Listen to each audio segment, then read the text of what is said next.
Perkenalkan, nama saya Sansan Hasanuddin, Fakultas Pertanian, Prodi Agribisnis. Di sini saya akan menjelaskan poin 1, yaitu peran fungsi pernikahan. Tujuan pernikahan ialah membentuk keluarga sakinah, mawaddah, dan warohmah. Artinya, yang membentuk keluarga yang penuh ketentraman, kebahagiaan, dan penuh kasih sayang. Firman Allah, wa min ayatihi an khalaqa lakum min anfusikum ajwajal kunu illaha wajalla bainakum mawaddata wa rahmah inna fi zalika la ayatil li qaumil yafakkarun. Artinya, dan antara tanda-tanda kebesarannya ialah Dia menciptakan berpasang-pasangan untukmu dari jenismu sendiri, agar kamu cenderung dan merasa ketentram kepadanya. Dia menjadikan di antaramu rasa kasih dan sayang. Sungguh pada demikian itu benar-benar terdapat tanda-tanda kebesaran Allah Subhanahu wa taala bagi kaum yang berpikir. Quran Surat Ar-Rum ayat 21. Mendapatkan keturunan. Untuk mendapatkan keturunan yang sah, selain membangun keluarga sakinah, mawaddah, dan warohmah, pernikahan juga bertujuan untuk mendapatkan keturunan. Anak dari perkawinan merupakan penerus perjuangan ibu dan bapaknya. Nikah merupakan jalan terbaik untuk mendapatkan keturunan mulia atau terhormat yang halal dan mendapatkan ridho Allah Subhanahu wa taala. Melalui pernikahan, keturunan menjadi banyak, kehidupan menjadi lestari, dan keturunan terpelihara sehingga kelangsungan hidup suatu negara atau bangsa dapat terwujud. Keturunan juga merupakan perhiasan di dalam rumah tangga. Zina adalah perbuatan yang sangat dilarang, bahkan sangat dilaknat oleh Allah Subhanahu wa taala. Begitu pula bagi orang yang bahkan hanya mendekati zina. Oleh sebab itu, orang mendekati zina atau bahkan melakukan zina akan mendapatkan azab yang sangat pedih. Allah Subhanahu wa taala berfirman, wala taqrabu zina innahu kana fahisyah wa sa'a sabila. Artinya, dan janganlah kamu mendekati zina, sesungguhnya zina adalah sesuatu perbuatan yang keji dan suatu jalan yang buruk. Quran Surat Al-Isra ayat 32. Dan poin 2 akan dijelaskan oleh teman saya. Dipersilakan. Kenalkan, nama saya Siti Rosita dari kelompok 7. Kali ini saya akan menjelaskan tentang problematika di dalam sebuah hubungan pernikahan. Yang pertama, nafkah. Nafkah dibagi menjadi 2, yaitu nafkah lahir dan nafkah batin.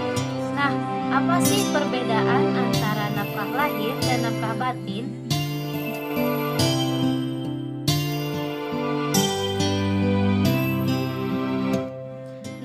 Kedua, yaitu masalah anak. Lah, kok bisa gitu ya anak menjadi suatu permasalahan di dalam hubungan pernikahan? Tentu saja bisa, karena anak merupakan salah satu hal yang paling ditunggu oleh suami istri. Apalagi jika usia pernikahan tersebut telah bertahun-tahun dan anak pun tidak kunjung datang, maka hal tersebut akan menjadi sebuah konflik. Yaitu nusuz atau ketercelaan dari salah satu pihak.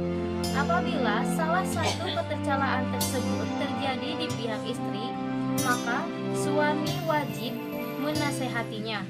Apabila setelah menasehatinya dia tidak mendengarkan, cobalah dengan cara berpisah kamar. Apabila kedua hal tersebut sudah dilakukan dan tidak berhasil, maka langkah ketiga yang harus dilakukan adalah tindakan pemukulan, namun tidak sampai tataran melukai dan membahayakan.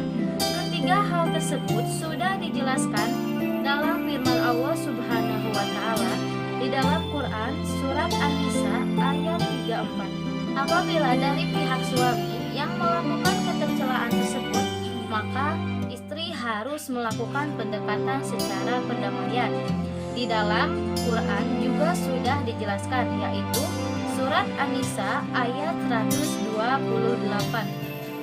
Nah, yang keempat, adanya pihak yang ikut campur. maupun dari pihak suami ataupun pihak istri.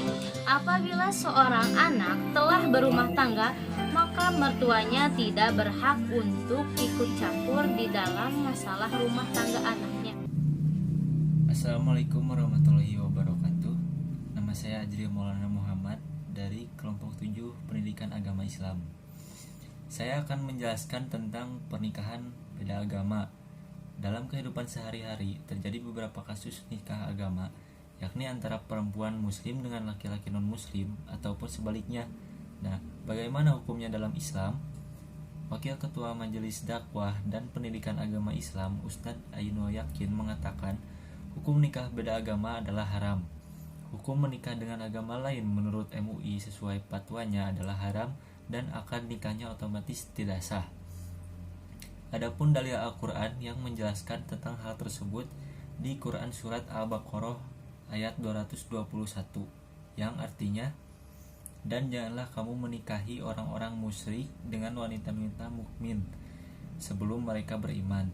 Sesungguhnya budak yang mukmin lebih baik dari orang yang musyrik, walaupun dia menarik hatimu, dia mengajaknya ke neraka. Ayat itu secara tegas menjelaskan hukum nikah beda agama.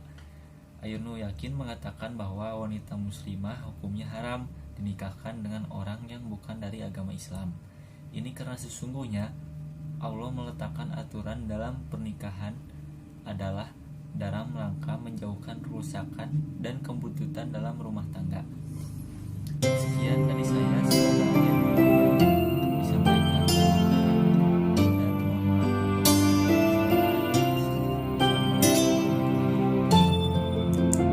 Cukup sekian dari kami. Apabila ada banyak kesalahan